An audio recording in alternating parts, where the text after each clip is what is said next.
একটা পুকুর আছে। আচ্ছা, এই পুকুরে আগে পাতিল, তারপরে প্লেট, জটলা সেগুলো উঠতো। হযরত শাহ জালাল রহমতুল্লাহ আলাহের সফর সঙ্গী হিসেবে বন্ধুরা, এই ভাদুন গ্রামে একটা পীর আলিয়া আছে, মানে হযরত শাহ লাল শাহ। তো সেখানে যাব, একটু ঘুরবো এবং আপনাদেরকে দেখাবো।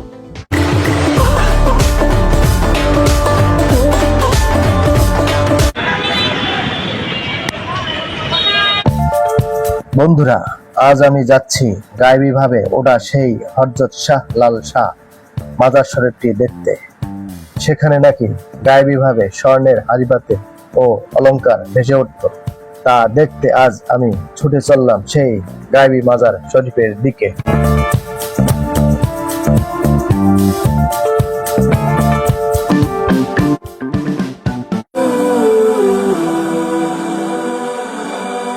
বন্ধুরা, ফাইনালি চলে আসলাম সেই গায়েবী মাজার হযরত শাহ লাল শাহ মাজার শরীফে।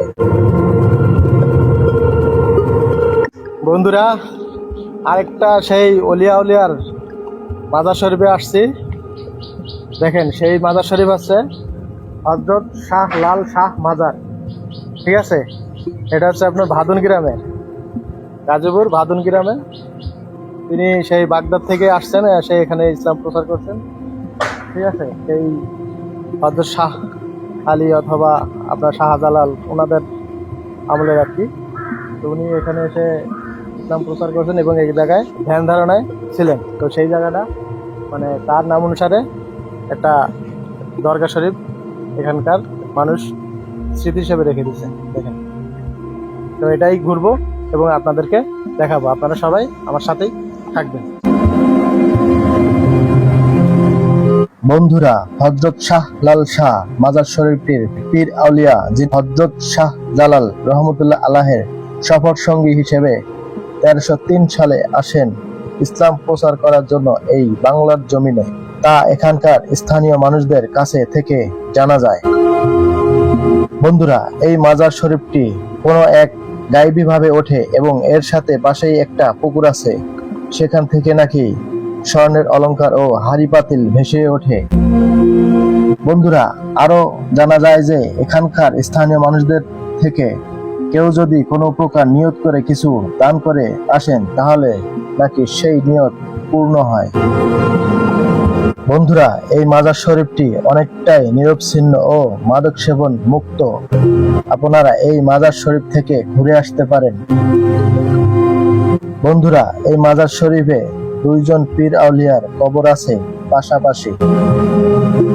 বন্ধুরা, আরো কল্পনার জগতের রহস্যের কথা, যা এখানে একটি বড় পাথর আছে, সেটা নাকি কেউ কোনো সময় উঠাতে পারত না। এরকম আরো আজগবি কথাবার্তা আছে এই মাজার শরীফটিকে নিয়ে। বন্ধুরা, এই মাজার শরীফটি প্রতি বছর ফাল্গুনের পূর্ণিমার প্রথম তারিখে পুরুষ উদযাপন করা হয়।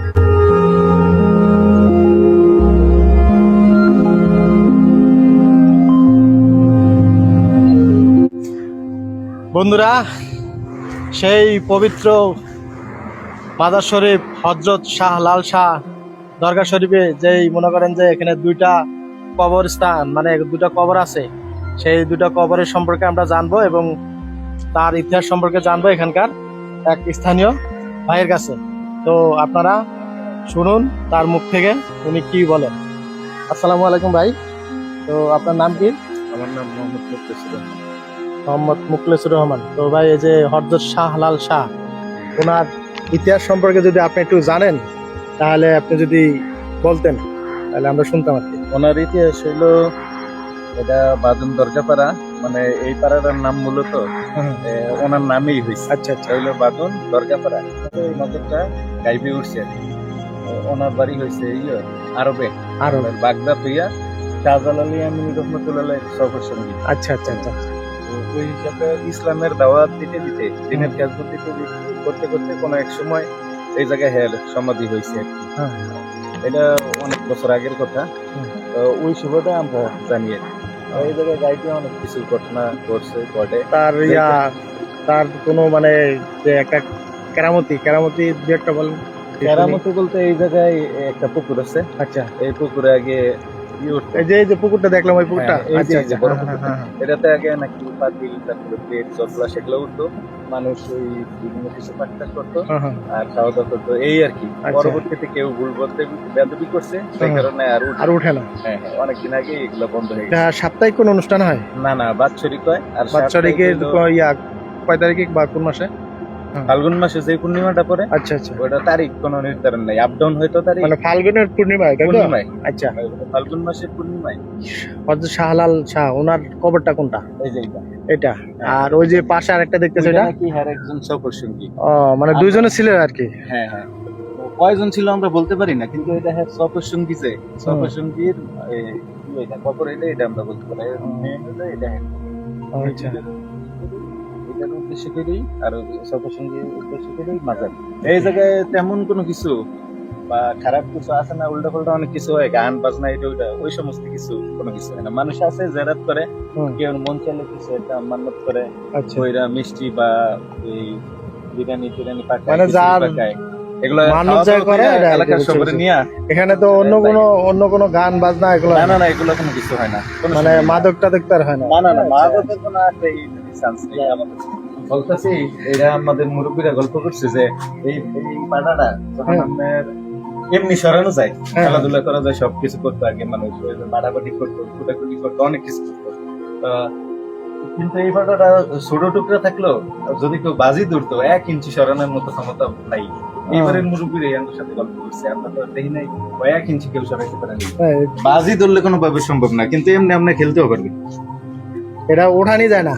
না, উঠানো যাইতো না। এখন পরে মানুষ এই যে গোষ্টামি টুষ্টামি করে দিয়া হুম। বাজার কমিটি উপরে উঠে দিচ্ছে, যাতে কেউ এটার মধ্যে লাথিও দিতে না পারে, সরাইতেও না পারে। কারণ এই কথা সিনেমান টেস্ট করতে এলাকার উপরে উঠে দিচ্ছে, মানে নিরাপদ জায়গার রাইখে দিচ্ছে। তো বন্ধুরা, এই মাজার শরীফটি অনেকটাই কোলাহল মুক্ত, সুন্দর পরিবেশের ও জনকীর্ণ। আপনারা দেখতে চাইলে গাজীপুর টঙ্গী থেকে কুবাইল ইউনিয়নের ভাদুন গ্রামে চলে আসবেন, পরে এখান থেকে একেবারেই নীরব জায়গায় পাবেন এই মাজার শরীফটি। বন্ধুরা, তাহলে আজকে এই পর্যন্তই। দেখা হবে নেক্সট কোনো অজানা রহস্যের কিংবা মনোমুগ্ধকর পরিবেশের জায়গায়। সেই পর্যন্ত আপনারা সবাই ভালো থাকবেন, সুস্থ থাকবেন। আল্লাহ হাফেজ।